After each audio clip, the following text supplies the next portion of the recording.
Hello everyone, I'm Taylor Bampico. For today's video, I'll be going over the SIG Sauer P365. Now of course, before I go any further, I'll ensure this firearm is clear. Empty. Let's continue, shall we? Initially, I had no intention of ever buying a 365.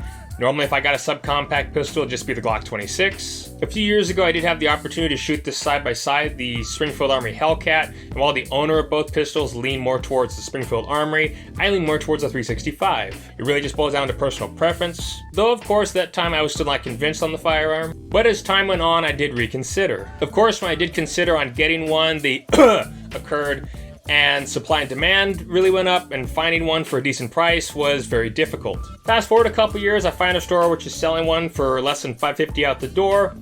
I figured 9mm subcompact with night sights, hard to pass it up at that price. It is a smooth shooting little pistol. Recoil is very manageable. Of course, after taking a Smith & Wesson 500 on a test run, recoil in this is very manageable.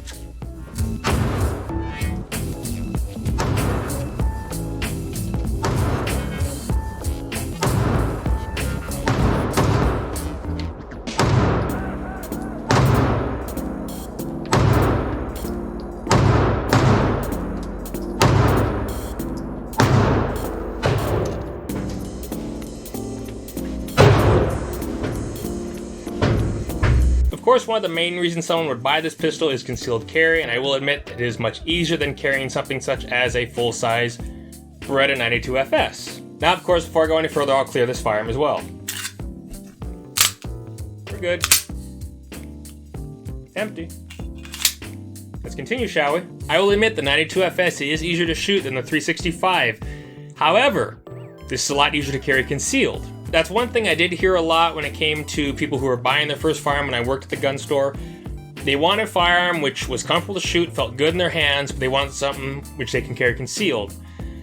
Well, you have to choose. Something that feels good in your hand, something you can carry concealed. I did carry this concealed to prove it could be done, but it's also much heavier than this. As one of the men I used to work with once said, carrying a firearm isn't comfortable, it's comforting. And that was one reason I went with the standard 365 over the XL. The XL, sure, is a little bit larger, it might feel a little bit better in the hand, but at that point I would just get a Glock 19. Overall, I'm very satisfied with the 365. I definitely would recommend it to someone who's looking for a much smaller concealed carry firearm, but in the end it boils down to what fits your needs. Well, that was my take on the SIG Sauer P365. If you enjoyed the video, remember to subscribe if you haven't already. Click that bell icon so you're notified when I upload new content. Leave any comments you have in the section below, and have a good day. See ya!